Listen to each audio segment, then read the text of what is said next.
Hello, I'm your host, William Laitinen, and welcome to the Talent Equals podcast. If this is your first time, then it's great to have you here. And if you're returning, well, thank you very much and welcome back. Now, I hope you're enjoying the current rhythm of the show, as we're having one industry expert and then one author or expert in a topic. But I'd really welcome your feedback to this rhythm and any suggestions that you have about guests that we're having or people you'd love to hear or things that we can be doing differently. Because I'm doing all of this so that we can take a journey together and I can serve you best figuring out what talent is to you. So please do get in touch via the plethora of social media and methods that you have for reaching me. So in this episode, our guest is Thomas Wedell-Wedellsborg. Thomas is going to be our guide on the topic problem solving via his book, What's Your Problem? Thomas is an internationally recognized speaker and top-rated author with the Harvard Business Review. His book, What's Your Problem, has received amazing recommendations from former Google CEO Eric Schmidt and the esteemed thinker Adam Grant. Now, the reason I want Thomas on the show talking about problem solving is if you're in the fintech and insurtech world and you're not trying to solve problems, and I'd argue you're probably in the wrong sector. Anybody at the tip of innovation is dealing with problem solving. And having a way to sharpen this skill, to develop in the way that we tackle decisions and problems, well, that will turn you from being average talent into outstanding talent. So today's episode I've titled, Take Their Perspective. Now, this is a central theme in the book, What's Your Problem? And something that Thomas and I explore throughout this conversation. And I believe this is a really interesting mental model for you to apply to problem solving and has helped me no ends when I'm dealing with difficult problems. It's a very enjoyable conversation. Thomas is someone I'd love to have back on the show another time to explore themes around innovation and problem solving. So I hope you enjoy it as much as I did. And without further ado, I give you Thomas Wedell-Wedellsborg. Thomas Wedell-Wedellsborg, welcome to the show. Thank you, Will. Brilliant to have you here. Thank you so much for coming along.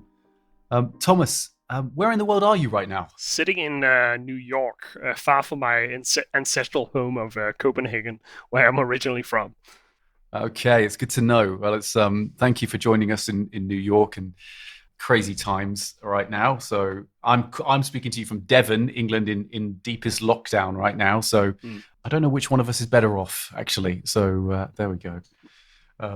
You can take New York or whatever. I'll take that. Thomas, you joined me today because, one, I love your book. So we've got a fantastic book that I want to talk to you about today, but also we want to dive into a bit about this whole big theme of problem solving and this idea of problem solving. So we've got a number of things I'd like to cover off with you today and talk about. But the book that I first came to know you through is this most recent book that you've written, which is What's Your Problem? To solve your toughest problems, change the problems you solve. So I would maybe just first of all, for those out there who don't really know much about the idea of problem solving, and we're all trying to solve problems, and specifically how you talk about in the book about reframing and how reframing is the key to better problem solving. So yeah, why don't you introduce your book in a much more artful way than I just have and tell us a bit about what you've or maybe in a less artful but longer way. It's kind of we'll do that as well.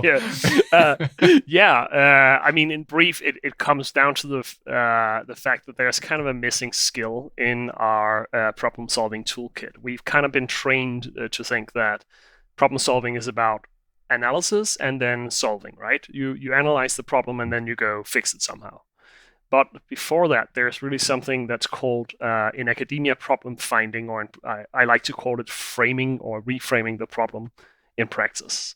And that's just something most people, they've never been trained in it. They're pretty horrible at it when they try. And even people who are good at it, they can't really explain why. And so the book is really taking the 50 years of research that we have on this topic and mixing it with a lot of practice to really just upgrade people's ability to solve the right problems. I can share a brief example if the slow elevator problem. If Yeah, I think for those out there, I think whenever you Google your name and this book, one of the first things that comes up on YouTube is the example around this slow elevator. And there's a HBR article, which I think was probably one of the sort of the genesis, the idea, right, that focused on this. And I love this example. So yes, please share about the slow elevator. The notion is that you are the owner of an office building and your tenants are complaining about the speed of the elevator. It's too slow. And most people in that situation, they kind of, they take the problem for granted and then they focus on solving it. So they say, how do we make the elevator faster? Put in a new motor, go out and buy a new lift, whatever. If you ask an experienced landlord, they're going to give you a different piece of advice, which is put up a mirror in the hallway because that's really good at distracting people from the fact that they're waiting for the elevator. What that little example kind of highlights is that sometimes what you want to do when you're faced with a problem is actually not to jump into solution mode, but try to just step back and see if there is a different problem to solve. Not necessarily asking why is the elevator slow, but rather asking, is the speed of the elevator the right thing to focus on, or might there be some other aspect of the problem that we should really address? In this case, that people notice the weight and get annoyed by. So that's kind of reframing in 60 seconds. Yeah. I think this is actually a really interesting place to pause, because I think intuitively most people will listen when they hear that question, like the elevator's too slow. You're like, well, hey, it's just obviously a crappy elevator. We need to get it to go faster.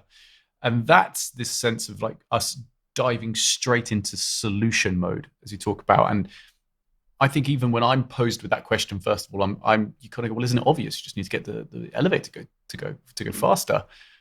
But as you've said, actually, it's more a question of stepping back and trying to gain their perspective, and then trying to understand, actually, like you just put it, which is a really interesting nuance, is that do they notice the wait? Right? Are they noticing that they're actually waiting for the elevator? And most of us will know we stood in front of an elevator with mirrors, and you just start, doing your hair, sort of bemoaning that last hamburger you had that you shouldn't have had, and then all of a sudden the elevator appears, right? That's a really interesting way to rethink it. It's not the speed, it's the noticing and the distracting that's more of an issue. And I'm like, if you put me in front of a mirror, I'm like enough of a narcissist to go like, no, I'll take the next elevator. Go ahead. But yeah, it is just that we so easily latch onto like, oh, great, this is a technical problem. Let's fix that. Instead of kind of practicing the art of again, taking a step back and asking, hey, what's going on inside the heads of these folks? Or even beyond that, might there be a different way entirely of looking at this? Is this really just the tenants who are trying to squeeze the rent down? They are inventing fictional complaints. It's just such a basic skill, and it applies to almost any area you can imagine. From, you're trying to fix an issue with your kids during COVID, or you are dealing with a difficult client, you're doing recruiting, or you are struggling with a strategy problem internally. Like in all of those cases, you want to be really careful about not just immediately solving the problem that somebody else framed and put in front of you. And that is a really key point to consider there. Like, people give you problems, and we are generally solution orientated folk. We just want to solve the problem, right? We want to get it done. So I'm sort of interested, maybe just step back a little bit and go, why did you try and tackle this problem? What was it about this book that you wanted to write? It came from, in some sense, the work I did around my first book. So 8 years ago, I published my book called Innovation as Usual, with HBR as well. And that as part of that, writing it and kind of afterwards, I was just immersed in a lot of companies' work to do innovation in practice. And it gradually struck me through that there is this skill that, around reframing and solving the right problems. I thought we knew how. Like, I kind of had this idea, well, we've known about this for 50 years, so surely we're kind of on top of that. And I realized that, if you spoke to people about it, they kind of, okay, they understood that and they agreed, but they didn't actually know how to do it. And that there was nowhere they could immediately, like, if you want to learn how to reframe problems right now, where would you go? Like, sure, you can invest in a 2-year executive education MBA thing or sign up for a Six Sigma course, but that's expensive and takes a long time. Like, where do you go if you just want that skill right now? Like, you want to get or make you or your team better at solving the right problems in a short span of time. So I think it was really being in that intersection between management practice, but also knowing the theory behind it and kind of saying, wait, there's a mismatch here. If you Isn't that almost ironic that there was that problem solving is one of the biggest issues, but no one had tackled it as a problem. I'm absolutely, when I found out about your book, actually, and there are some pretty heavy recommendations. There's Eric Schmidt, Adam Grant, to name just two that most people will notice, and then Douglas Stone and Sheila Heen, two people who have some fantastic books. And they all obviously caught the fact that this is such a big, gnarly problem, like problem solving. Like, the quality of our life is based upon the quality of the way that we solve problems that we're faced with. Mm-hmm. So when you sort of delved into the material, though, for trying to solve this issue, did you realize there was a whole range of information available, or was it sort of hard to get at? It was one of the key shifts I experienced, or reframings, if you will, in writing the book, because this is not a new topic at all. And if you start like rummaging around in the drawers of academia and kind of practitioners, there's like almost every single discipline has kind of tried to touch on this. And in the beginning, I thought, hey, I need to include all of this in the book. Until it struck me that the core challenge I was solving for was not to say every single thing that needs to be said on this topic, but rather to create a method that was so simple you could actually use it in practice. And that meant stripping out a lot, or rather relegating it to the footnotes, if you will. Like, we often, I think, in academia, we try to elicit every last nuance of things. Like, oh, notice this funny little detail about how something works. And every time we add a layer of complexity, we make it less likely that the method will actually be used in practice. So a big part of my work was, after I kind of understood the method and how to do it, then actually going and road testing it in companies. So I spent years going around in companies and like both teaching them the method and then sitting in while they were solving problems and kind of seeing what worked, what didn't work, what kind of pitfalls do people fall into, and so on. That was really, I think, the process behind it.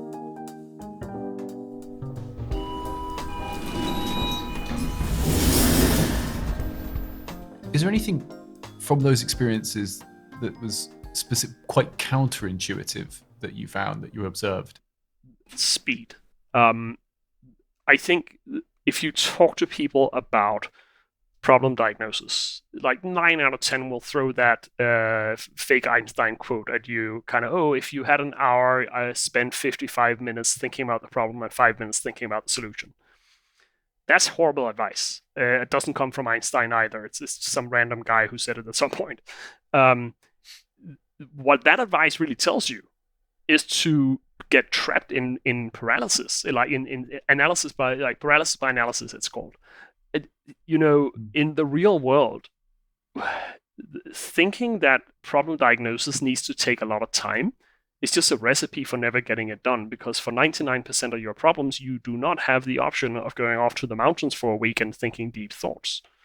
And so the big surprise to me, and I developed this in my workshops as well, is you can do this in 5 minutes. Like, it's literally a question of getting people together and spend 5 focused minutes on challenging your own understanding of a problem or a situation, of just asking a couple of questions to try to dig into the assumptions you may be blind to effectively. That I think was the biggest aha moment for me. So speed isn't a negative when it comes to problem solving. It can be a real asset when you have the right tools. So my next question, can you give us an example? I would love to get, do you have any example that sort of stands out for you about this type of idea of balancing speed and solution? I'd say the key distinction here is between analyzing a problem and checking whether you framed it correctly, because analysis can take time. But a framing example, one company I worked with early on, they were trying to roll out an innovation program because they felt their people weren't innovative enough, and so they're sitting and discussing it in a meeting. The leader of that team had some sense that they may not have framed it correctly, so he does a crucial thing. He invites his personal assistant, a woman called Charlotte, into the room. And as they're discussing this, Charlotte just says, "Hey folks, I've worked here for 12 years. I've seen 3 prior management teams try to roll out an innovation framework and they all failed. I don't think you have an innovation problem." Literally, that perspective, her adding that to the discussion, just makes them pause everything in their track because they realize, oh, she's right. And they, by going further and like talking to people and so on, they actually recognize they don't have an innovation problem. People had the skill sets necessary to do creative things. They had an engagement problem. Like people, that their employees inside the company didn't feel that the company cared about them, and so they didn't go the extra mile and try to do something new when that might have been possible. So such a fundamental shift sometimes can come from a 5-minute discussion. Now, you still need to do the work of analyzing, okay, so what's wrong with our engagement? But if you don't open that door, you're going to like barrel down the road of rolling out a fancy innovation framework that just doesn't work, or wouldn't have worked in this case, at least. Yeah, that's very interesting, isn't it? That then, because solving problems is a cognitively difficult process, and it requires energy and effort and geez, in big organizations, the manpower to do that. So getting it right, getting that reframing right, I do observe that. And I actually make an admission here, because I read through the book, and I read through it twice. And first time I listened to it, the second time I read it, and I thought I actually missed a really key element to this book. And I think I've shared this with you, but it's the insight about perspective over empathy, and how dangerous empathy is in reframing. And maybe you could sort of talk a bit to that. And for those who are interested, who've got to get this book, which you bloody well should. It's on, this is sort of starts, I think, in chapter 8, taking their perspective. And I sort of maybe just lost this. So yeah, talk to us about like the danger of empathy versus perspective. When you think about understanding other people, the default people jump to is really to understand their emotions. Like, oh, how are you feeling? And that's great. That's not a bad thing. But when it comes to problem solving, like feelings alone are not necessarily the key to anything, and they can kind of lead you astray. If you look at the research here, there's a distinction between empathy and what's called perspective taking. And perspective taking is different from empathy in the sense that it doesn't just consider feelings; it also considers what do you know, what is your situation, what is your context. The core, like the basic example I use is to say, imagine that your neighbor is putting up a fence and he hits his finger with a hammer. Empathy is to feel his pain as he hits his finger. Perspective taking is to understand why he's putting up the fence. Like what's his logic here? What's his worldviews and his beliefs? And unless you get that, you can kind of get trapped in the emotion part, which I everything that's going on in today's world with identity politics and so on can kind of sometimes show the danger of that too. Yeah, very true. And I think actually, when I go back to the elevator example, that's exactly what I think happens. Is people go, "Oh, I feel that pain. I know what it's like waiting for something." And let's just make it faster. Let's take away that feeling of frustration and annoyance of waiting. But the perspective is very different when you start to understand, put yourself in that person's shoes and think about, okay, what is the experience like? How are they experiencing the wait? Exactly. And also going in, like, if you were to say perspective taking here, you'd say, well, also, this might be a question of why do they need to get out of the building? Like, is this an issue with there's horrible coffee in the canteen, so they frequent the better coffee store down around the corner? And okay, well, if that's the issue, can we reduce the traffic or the demand for the elevator by just making sure we have better coffee in the building?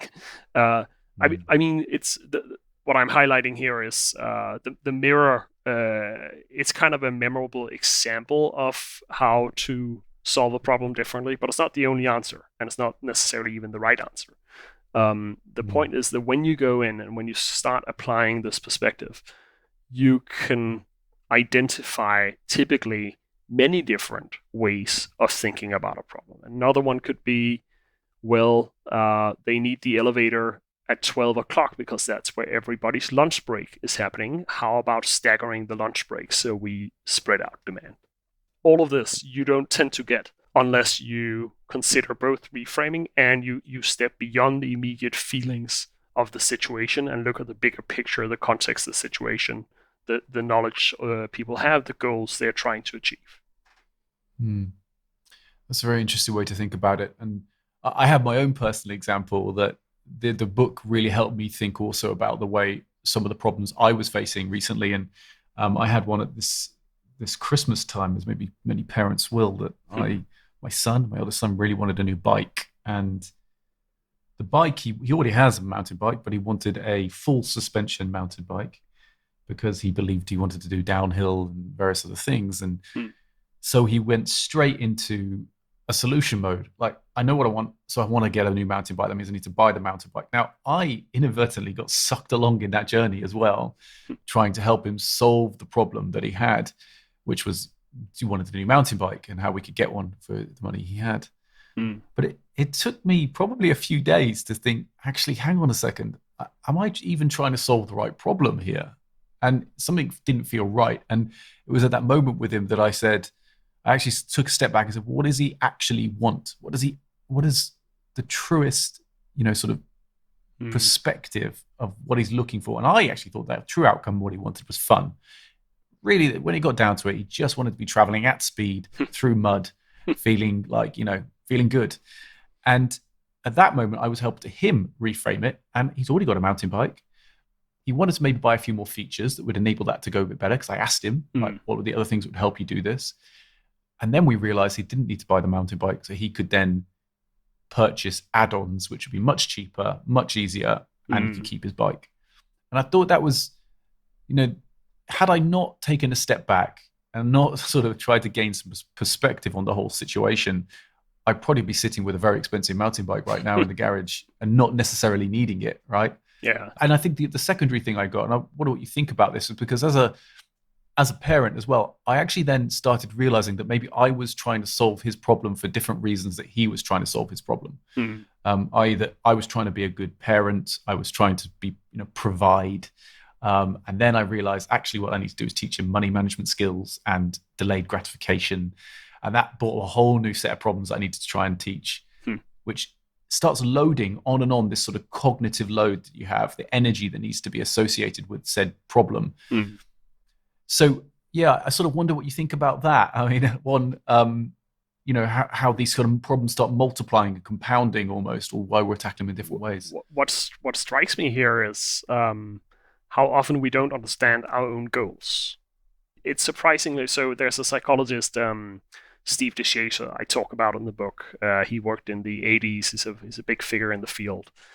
And his experience was that when people came into his therapy practice, 2 out of 3 times, they wouldn't understand their own goal.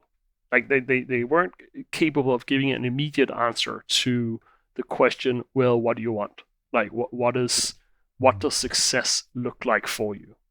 And that's another way of reframing, of really just going in and getting clear on what we're trying to do. Are we, If you're at a Thanksgiving dinner and you've gotten into an argument with your drunk uncle or father-in-law or whatever, is your goal to win that argument, or Mm. is your goal to maybe have a a harmonious time together with the family, or even just to understand your father-in-law's perspective better? That Mm. there's so often we just take our goals for granted, we take our problems for granted, and then we end up barking up the wrong trees.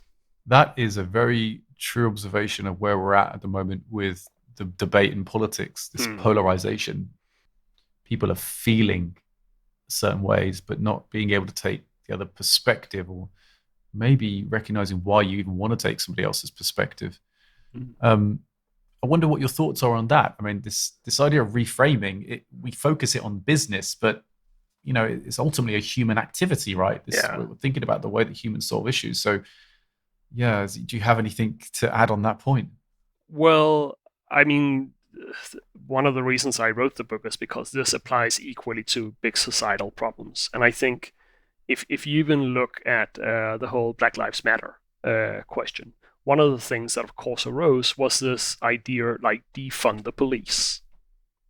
Hmm. Now, if you consider defund the police as a solution, most people who know anything about this will tell you that's a pretty bad idea. And indeed, like I think it was in Seattle, there's actually a period of time where there was an autonomous zone created where the police couldn't enter, and what happened? Crime skyrocketed. Uh, so the notion of removing police is a pretty bad solution.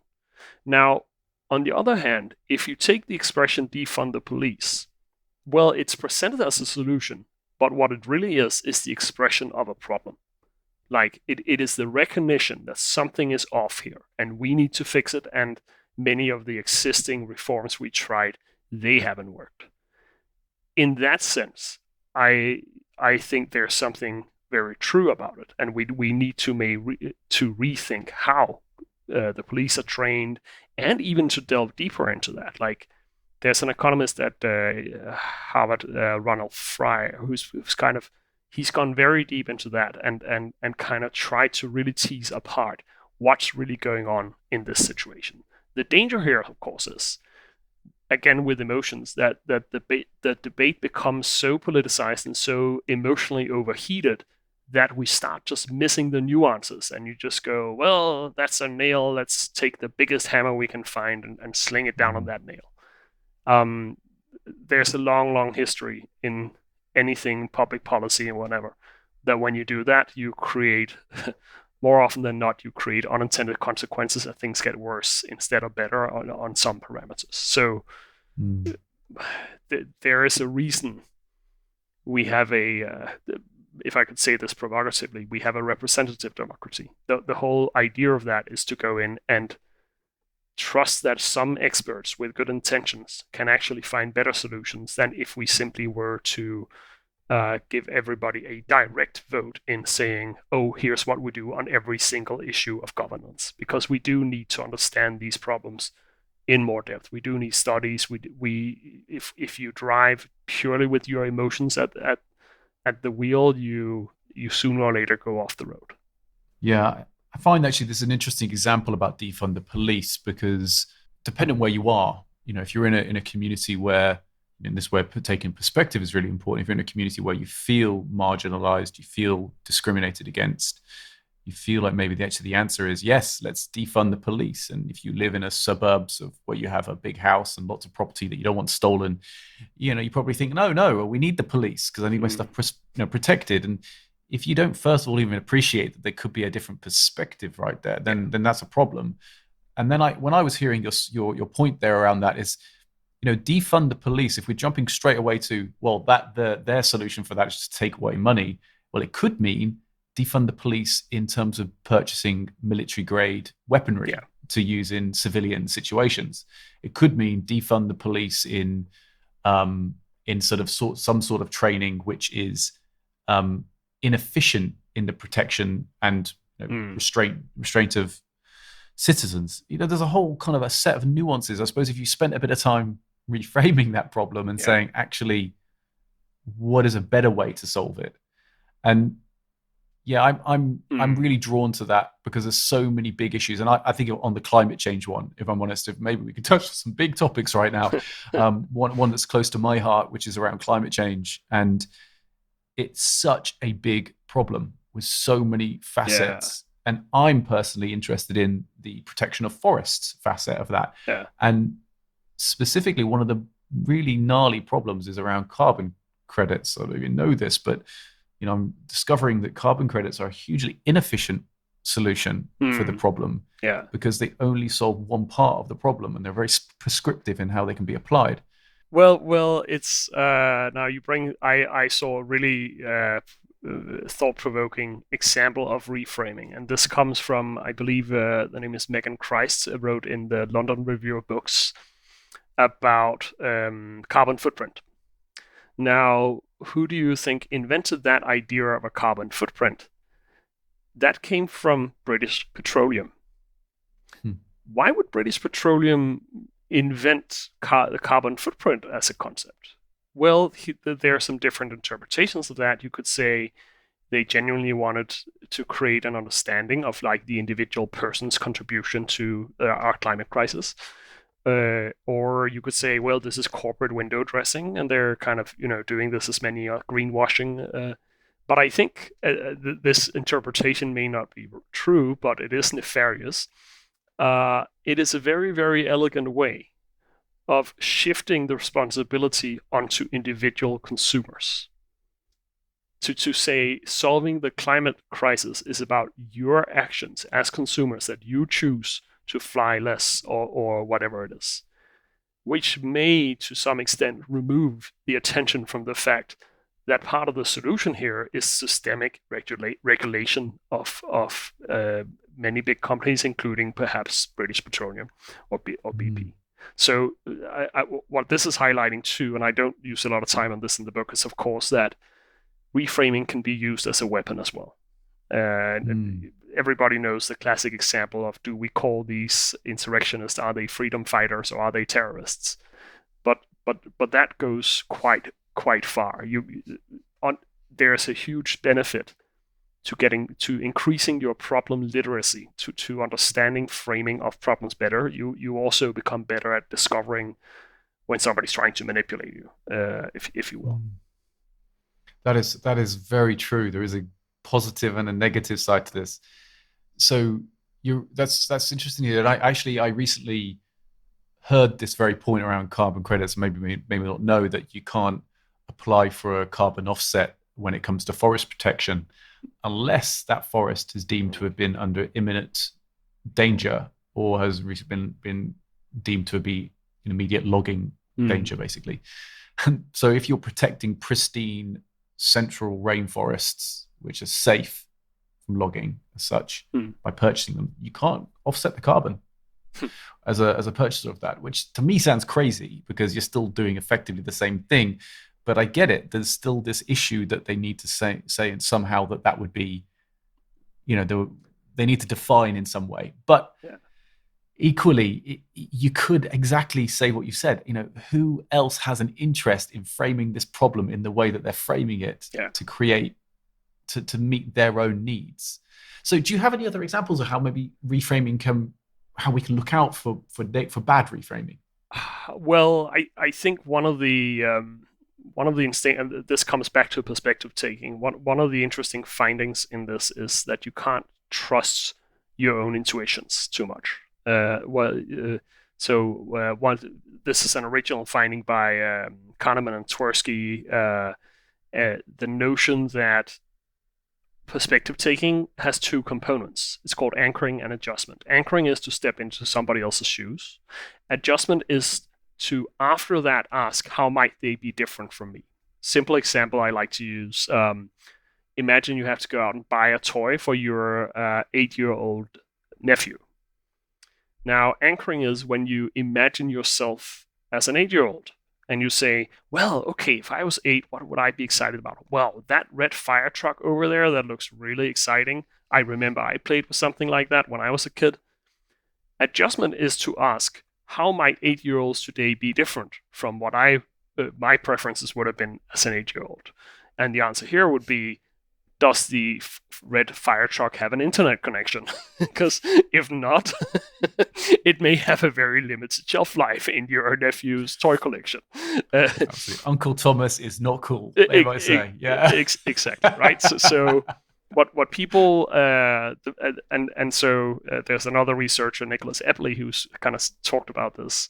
The biggest mistake people do with perspective taking is not to do it at all. They literally just do not consider what it might be like if you have a conflict with your sister. What might it be like to be in her shoes?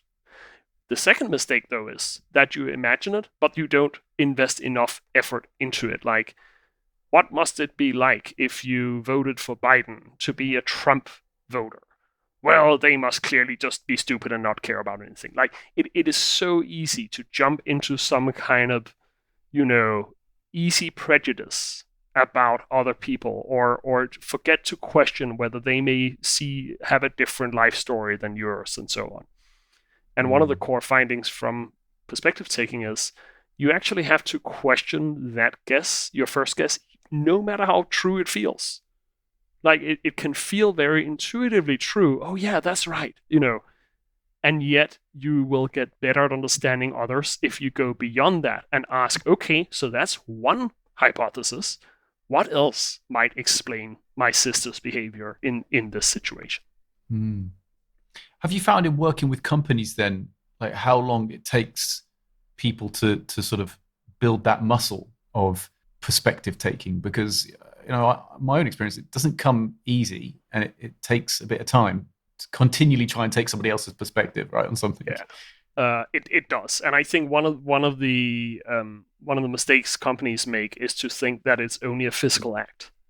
Like, oh, you should just go spend time with your customers, and then you will understand them. Now, to be clear, that's not a bad strategy at all. You want to do that, but just the mere act of being exposed to somebody else isn't actually quite enough. Like, if exposure was enough, well, then our bosses would understand us pretty well, and our families would understand us perfectly.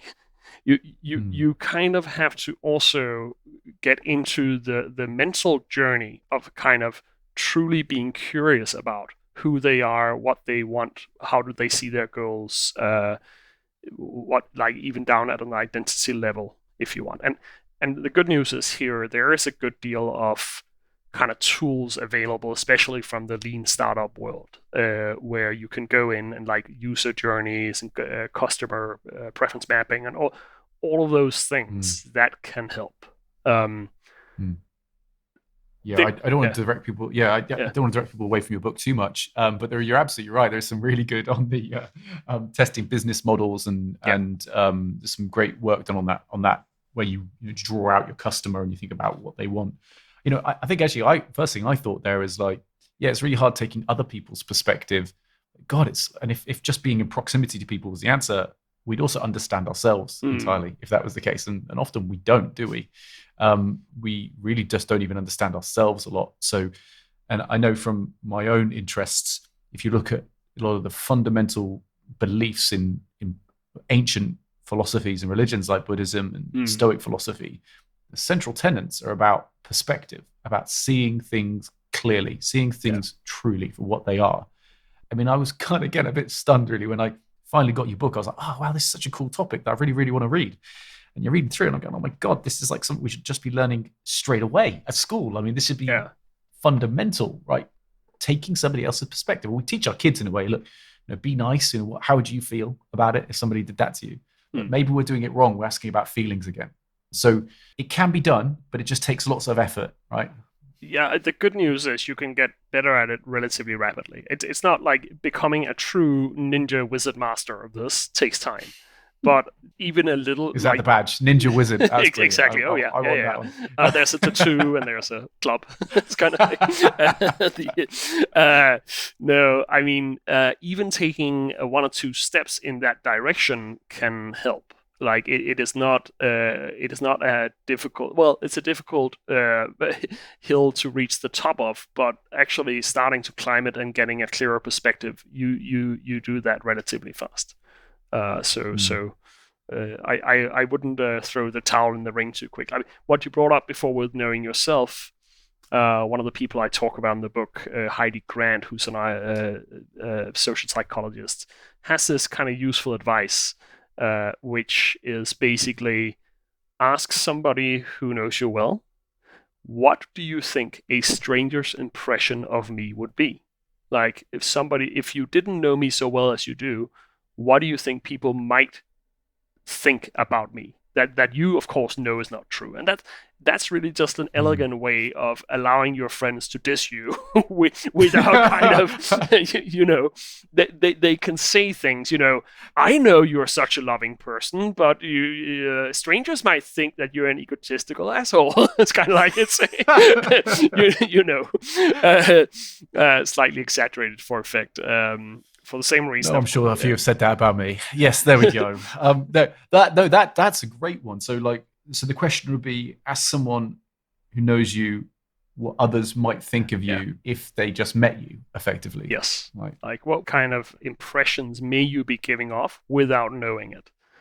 Heidi has this example of her, somebody she worked with who's kind of, he tried to listen very intently in meetings to really show his staff that he cared about their thinking, and didn't get very good reactions to it until somebody told him, hey, is that like your listening face looks really, really angry. It's kind of, when you're trying to intently, browse together, trying to understand things, people are thinking this guy's about to murder me, So things like that we just don't see, despite looking at our beautiful selves in the mirror every day. That is unfortunately a distorted view, and we need sometimes outsiders to see ourselves more clearly. That is very true, and I think the idea of having somebody, hold up a mirror to you is both terrifying and also quite exciting, because I know that there's a lady I know, and she's a very talented actress, but she has this innate knack of copying people and spending some time with you and then being able to copy your mannerisms. And oh wow, yeah. You almost don't want her to do it, because she'll go through other people that and it's incredible and it makes you laugh, and then she'll often not do it, and I actually asked her to do it to me, but both being not really wanting her to do it to me, because it's also, you're like, oh crap, what am I going to see about myself which I really don't want to see about myself. Did your friendship survive? It's kind of wait, so did she do it? Did. And what, if she did it, I'm curious to hear what you noticed. Like, what shocked you the most about her? Okay, she did. So I coach football for our children. So my son is 7 and 8, and her son is also in the team. So she observes me as a coach and referee at times to the kids. And unbeknownst to me, I have a face that apparently says everything that I'm not saying at the very moment in time when I'm coaching. So it may be if, say, one of the kids does something at times which you wish they wouldn't do, i.e. they do something, they just completely miss the ball, or they, you want them to score a goal and they hit the corner post instead of hitting the goal when that was way harder. And apparently it tells all over my face, and she would do the mannerism of how I would look. And inside I was like, oh my God, I had no idea that I was telling people how I was feeling so obviously. And so her doing that has actually helped me think about maybe how people are perceiving me a little bit, and how maybe even the kids are perceiving the way I feel about them when I've kind of had to, so yes, she did. But maybe she pulled some punches as well, because I'm still friends with her. So there we go. I mean, this is there's a tangible advice here for people too, which is finding somebody in your daily circle or colleagues or whatever who's willing to push you to tell the truth, confront you with uncomfortable truths, or if you don't have that person, develop that relationship with somebody. Because here's a story that my old co-author used to tell a lot. He was sometimes prone to pulling stuff out of his sleeve, so I'm not actually 100% sure this is true. But supposedly, Winston Churchill had on his staff this character called Lord Allenbrook. And in Churchill's diary, you can see how he's really frustrated with Allenbrook. He's like, oh, today, this horrible Lord Allenbrook again countered my suggestion, blah, blah, blah. And when you looked at it, of course, who had hired Alan Brooke and who kept him on the staff? Churchill did, because there is some part of him that knew that he made better decisions if he had Lord Alan Brooke to get in his face on occasion. There's a bigger perspective there about like that. There is that question: do you have a friend or colleague who is willing to be your Lord Alan Brooke and kind of tell you when you're being an idiot? If not, can you start developing that with somebody? In my case, the lady's name is Polly Whitfield. So yes, or maybe it'll be so yes, she was very good at that. That is very interesting, and I think because again, it's somebody else's perspective. I actually talk about diversity a lot with clients who the big theme in the fintech and insurtech world right now is diversity, because it's mostly dudes and a lot of white dudes at that in businesses as they get established, and the question gets raised: we need diversity, and my number one point around that is, diversity is important, but maybe it's not important for the reason that people think it is. And what I've always said is diversity is important because of the amount of perspectives it gives you. Like if you come from a ethnic minority and you've maybe been poor at some point and you're trying to create a financial services product, what is important to you, would have been important to you, would be very different to maybe the founder who comes from a very wealthy middle class white background. Equally, if you're gay, you have a very different perspective on maybe the way the economy works for you. And it just kind of compounds, right? It's all of these different perspectives. And we can, I think, make ourselves more robust, right, by surrounding ourselves by these different perspectives. And that's why I talk about diversity. And then I throw out the one also is that maybe people don't often want true diversity. And what I mean by that is that, you want maybe race, ethnicity, gender, background, such, but you generally don't want diversity of intelligence. You want the smartest people you can get, and you want to try and hire the most people. So sometimes, this idea of diversity is also sort of could be reframed, and we could think about it in another way.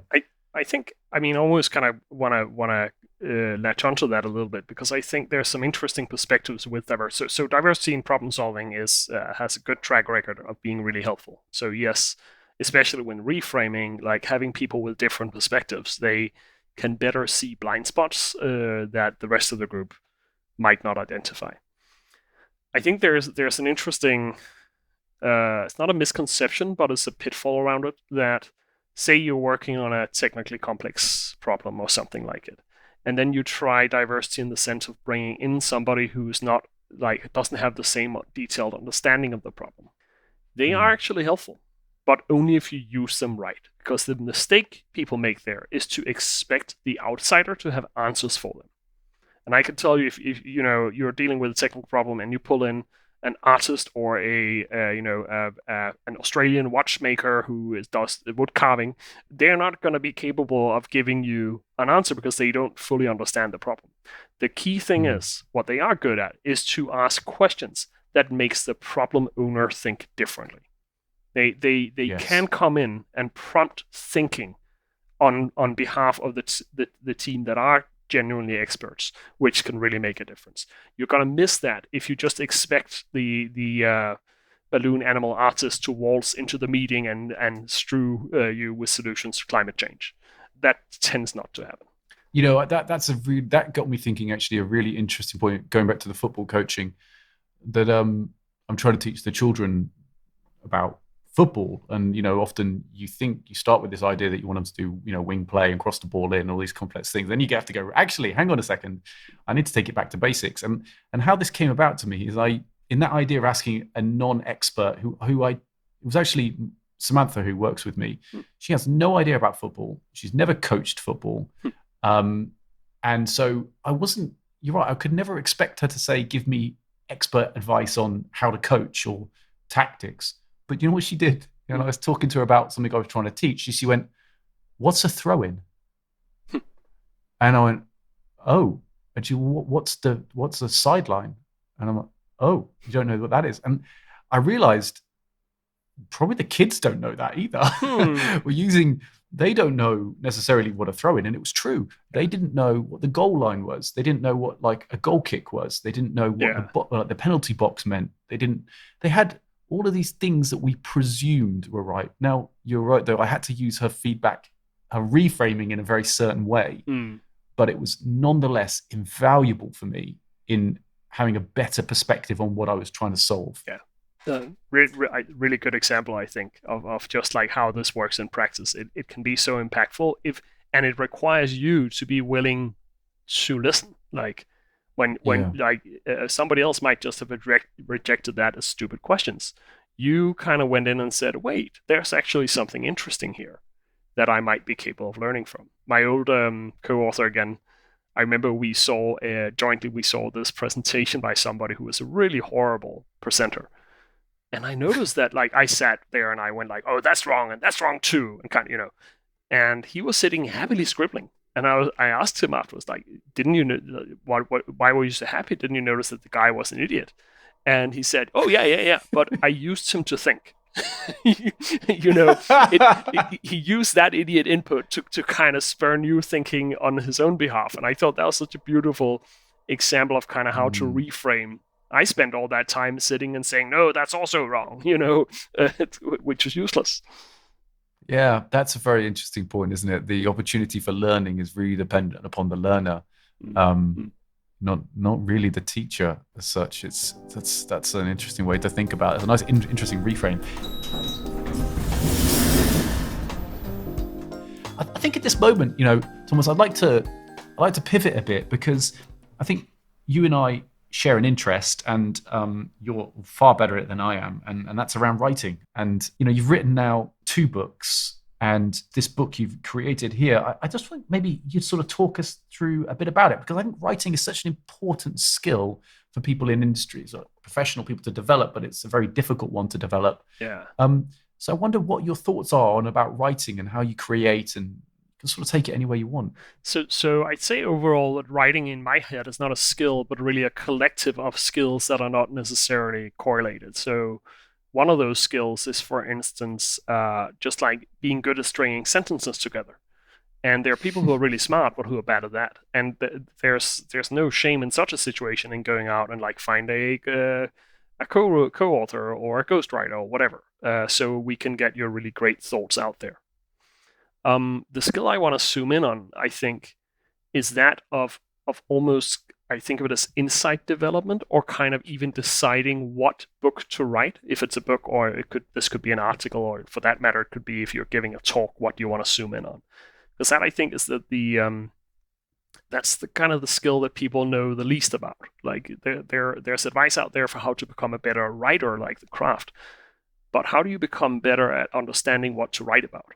And in that perspective, and this is where the link is to problem solving and reframing. One of the most fundamental things here is, say you want to write a book. There's so many people who start out being passionate about their solution. They have some kind of like their 7-letter framework or whatever it is, then they want to sell it to the world. Problem is, people don't care about your framework at all. Like, they care about... I'm guilty of that, by the way. Yeah.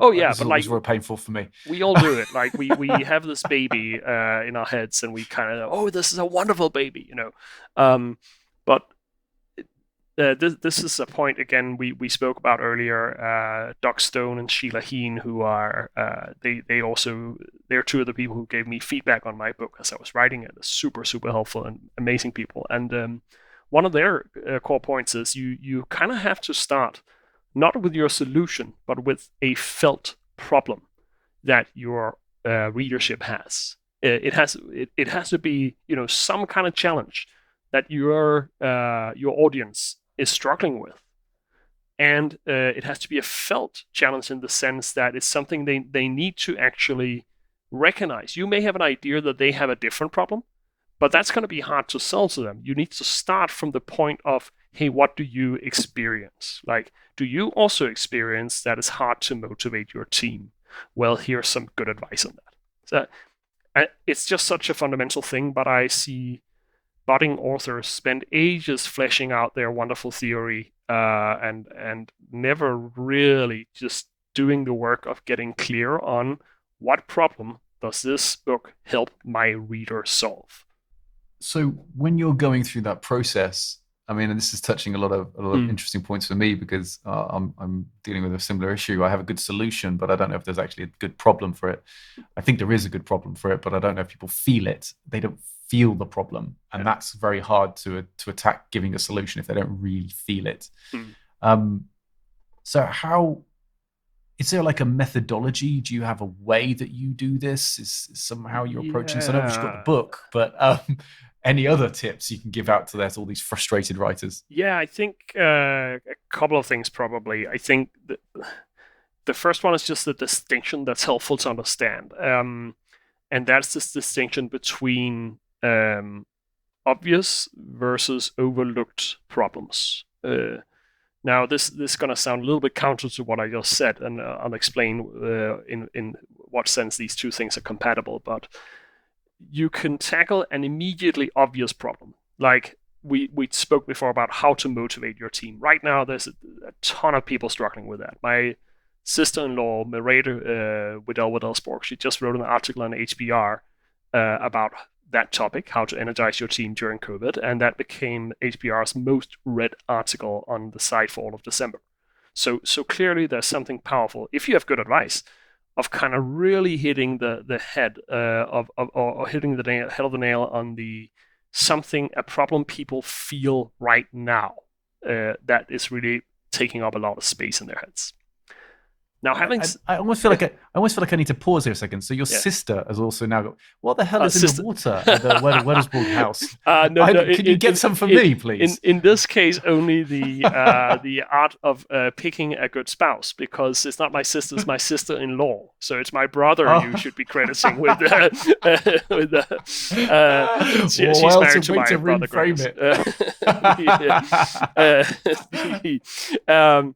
No, so I'd say that's one topic, and the important thing there is, of course, that you first of all you have a really clear understanding of the problem, and then that you have useful, credible advice on it.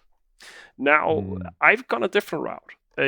I have in both cases, I've been really on, like we spoke about problem finding earlier, the academic term for what we're talking about. I've always been on the lookout for overlooked problems that once you mention them to people, they actually recognize it is a problem. So it's still a felt problem, but they're not immediately aware of it. Like in my first book, Innovation as Usual, there is a recognition that a lot of the innovation talk out there was aimed at people in Silicon Valley, or if you're a CEO and could just like big strategic thinking and whatnot. What was missing was a guide for people who were in a big company somewhere down in the middle of the machine. They had a day job. It was a bureaucratic place, and they had to manage, like, make innovation happen at the same time. That was kind of a missing skill. And when those people read books about how two entrepreneurs in a garage in Silicon Valley should just fail faster, I mean, it didn't apply to them because they were sitting in a pharma company, and failing meant people maybe getting like death and destruction and whatnot. So that was the first book, finding that problem and recognizing that it hadn't been properly answered. And of course, weirdly enough, on a meta level, that's the same thing with reframing. Like if you look at call it the problem of problem solving, it is that we're good at analyzing, we're good at solving, but we're not good at framing. It was just this big missing link or missing skill in problem solving that and it took me a while to recognize how widespread it was. But the second, I write about this in the book, I was running a course for a big tech company where, as part of a 1-week thing, I had 2 hours where I taught them reframing. There was like some 300 people in the room. They were all the top talent from the entire company that was gathered there. And my reframing session ended up scoring the highest of all the sessions they had that entire week. And I was wonderful, but that worried me because I was thinking, wait, if these people in Silicon Valley, in a Fortune 500 company, top talent in their company, if they don't know how to reframe, what? I think that was the moment for me. It really struck me that we needed to teach this. Well, I think we spoke about before. I think it's insane that people aren't taught this in school, in their very, like, at entry level job positions, because for sure it's not just the top of the organization that has problems we need solving and getting better at solving the right way. I Thomas, I think the idea that you said it, discovery of felt problems that aren't really recognized, and I think problem solving was that one for me as well. Honestly, I was like, oh Yeah. yeah, this is definitely something I need to investigate. This is fantastic. Like how we make better decisions about the problems we're trying to solve, Mm. so that we can then apply ourselves more effectively, more efficiently. Just be better at navigating the myriad um, Mm.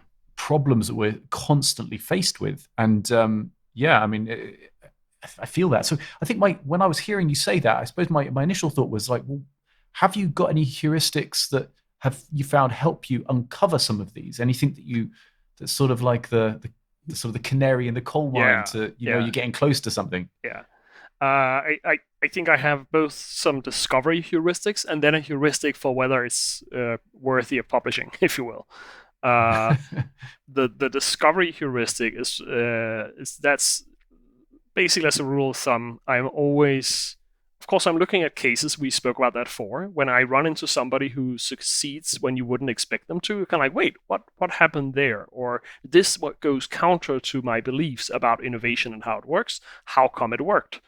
And so a basic curiosity around the things you encounter on your way. Whenever you see, I think it's Clay Christensen who spoke about anomalies and how he loved those because anomalies point you to where your model of the world isn't right.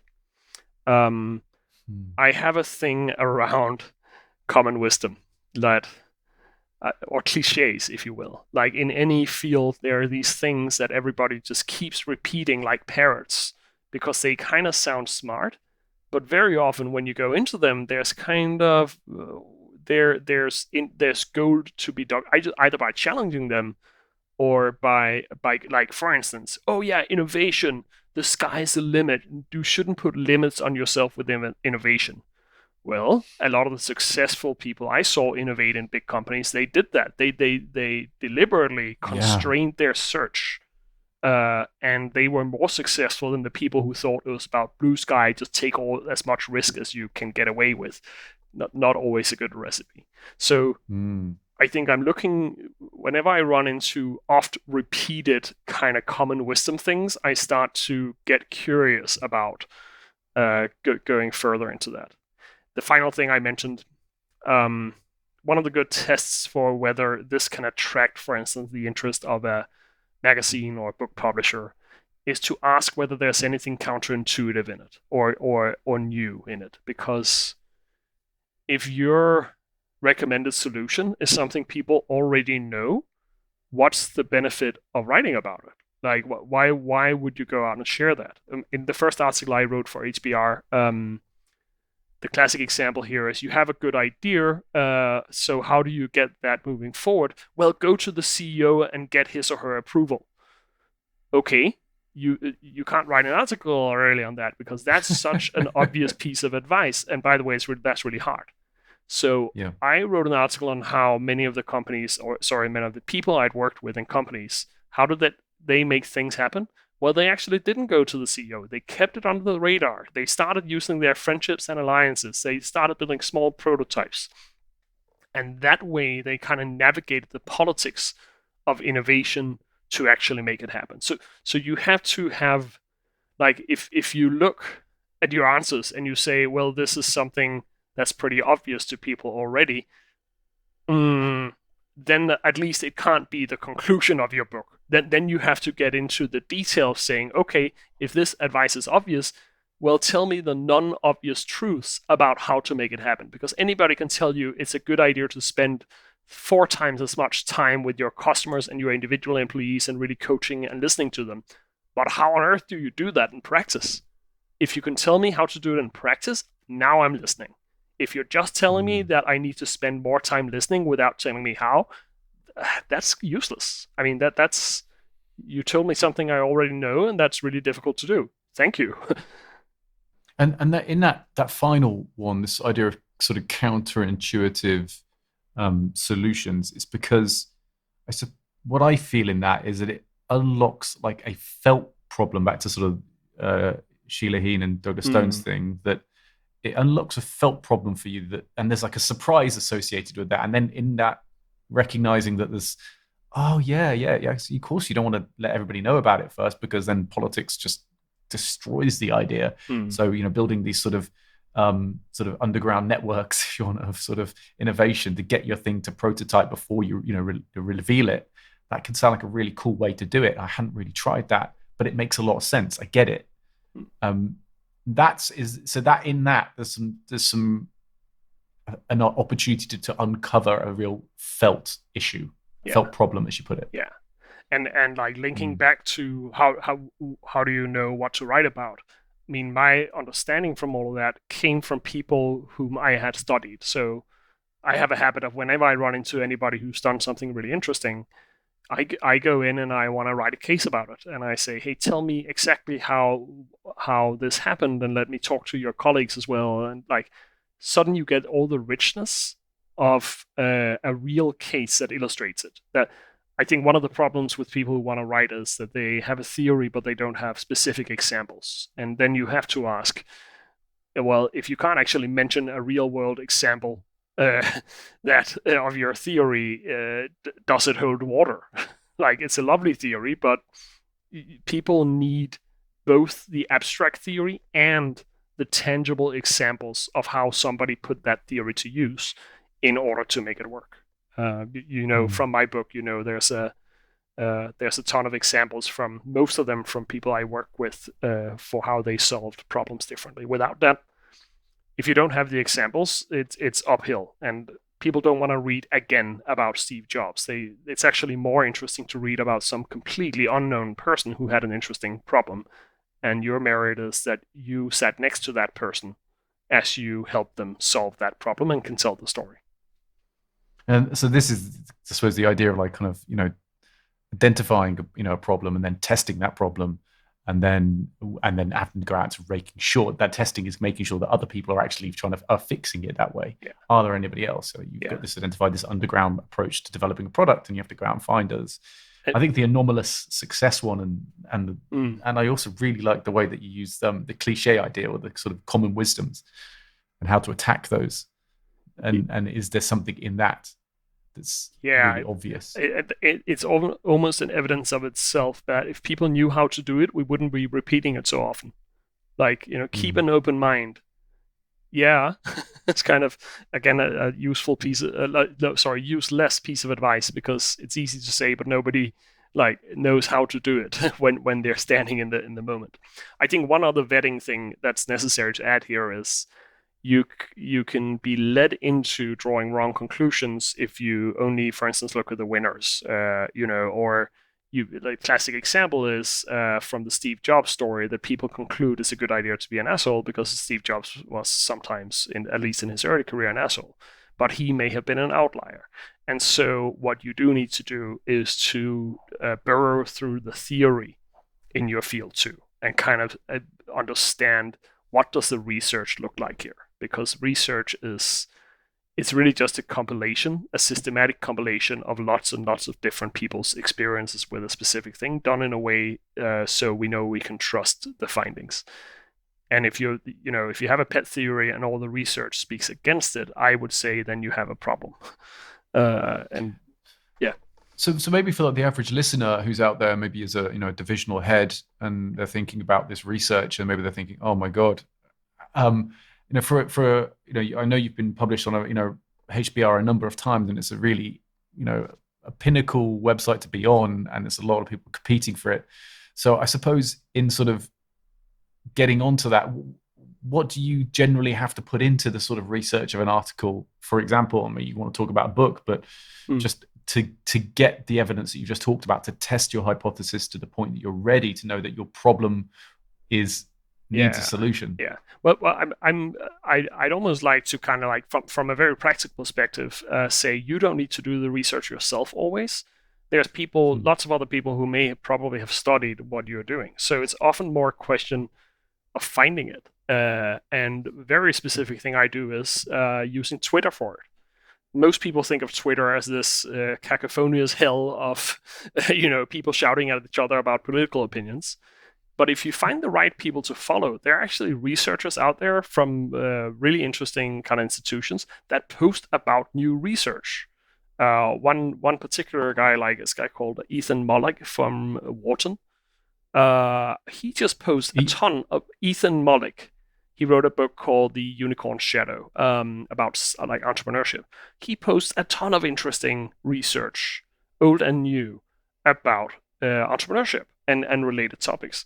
And so, whatever field you're interested in, I can guarantee you there's probably a good deal of people posting about that on Twitter. Go find those people, follow them, and that's probably one of the best ways to quickly become aware of the interesting research that's out there, so you can start making sure you're not just developing a pet theory that only works for you but will work for nobody else. That's a great one. Yeah, there are actually. So I remember actually coming across somebody's research on Liverpool Football Club and football analytics, and he published some of the most amazing analytics I've ever seen. It was maybe a little bit too much for the kids I'm training, but to that point, he'd done some incredible stuff, which was really helpful. So I heard so just in sort of recapping that bit. Thank you so much for this stuff, Thomas. It's really interesting sort of discovery heuristics that you've got there. Sort of looking out for sort of anomalous success, looking out for common wisdoms and sort of maybe what might be counterintuitive about those and we may not be right about them. Then also asking, is there anything, counterintuitive about, and sort of diving into that a bit more. I think those are really interesting ways to think about discovering cool ideas. Have I missed anything there? Is there anything I've butchered in your own explanation? No more than I butchered it myself, I think. No. I mean, it's a topic that interests me a lot because different authors have very different approaches to this, and I think there's a lot of different ways that can work. Mine is by far not the only one. But I found it useful just in my own work to think a little bit more systematically about these things. Like, what makes, there's some really smart people that they show me some kind of draft for an article they hope to get published, and it's horrible. And I'm like, no, hey, there's a couple of fairly simple rules of thumb that can actually pretty quickly upgrade what you're trying to do, if you're kind of getting there. But I think that bad piece of advice, or at least in my view bad, about, oh yeah, just open a page and aim for writing 5 pages a day and soon you'll have 400 pages. Yes, of crap. I mean, to be fair, that works for some, so I don't want to disparage it too much. Sometimes that is necessary in order to move forward. But if you approve, I think Sheila and Doc calls it the shitty first draft. You have to have it, but you also have to remember it's shitty and it needs to be improved a lot. Yeah. I think actually I recently read on Twitter, in fact, Ryan Holiday is a really prolific author as well. He talked about, you really need to have a clear sense of what you're trying to solve. And I think to this point, and if you want to get it on there, he's kind of written down what you need to do when you're writing a book. And so I think what you've just said really sort of chimes with me. And I'm also someone who has a piece of work that I'm trying to frame in the right way, trying to find the right problem for it. I think I know the problem, but I don't know if people really have it. It's a felt problem. So this is really helpful for me. Thomas, I'm mindful of time, and I just want to say thank you so much. And your book, this What's Your Problem book that you wrote for it, is a fantastic book, and I've genuinely, was one of my favorite ones that I read this year, alongside with Sheila Heen and Douglas Stone's. Thanks for the feedback. And I would really think that anybody who's looking to improve the way that they just are tackling their life and their business, they should read this. So thank you for writing it. It really was a great piece of work. Thank you for sharing sort of the experiences that you've given us today as well, because that's been super helpful. If people want to find you, how do they find you, Thomas? Are they on social media? I stay as hidden as possible. No. My surname will lead you to me relatively rapidly. It's one of those weird Danish double barrel things. So googling Thomas Wedell-Wedellsborg or just even reframing will probably get you there. I have a couple of sites, but that, or maybe the book What's Your Problem, published here last year with Harvard Business Review. Brilliant. Thank you very much. Well, again, a big thank you for leading us through some of your thoughts there, some really interesting stuff. And I wish you the best of luck with the next project that you're working on. And again, thank you. Thank you, Will. And well, before you head off, I just want to say a massive thank you to Thomas for joining us on the podcast. I think you'll agree it was a fantastic show. And he's a wonderful thinker. Do please grab that book, What's Your Problem? It's been one of my favorite books in 2020. Again, I just want a big shout for Exige International, who are the sponsor of Talent Equals. Without Exige International, we could do none of this. So if you need to find outstanding talent and execute a search, then please give us a shout here at Exige, and we'd love to support you in building your leadership team. Thank you to the whole production team. Samantha Smart, her work is incredibly important in making this podcast possible. Thank you to all of you as well for tuning in, and we'll see you again on another episode of Talent Equals.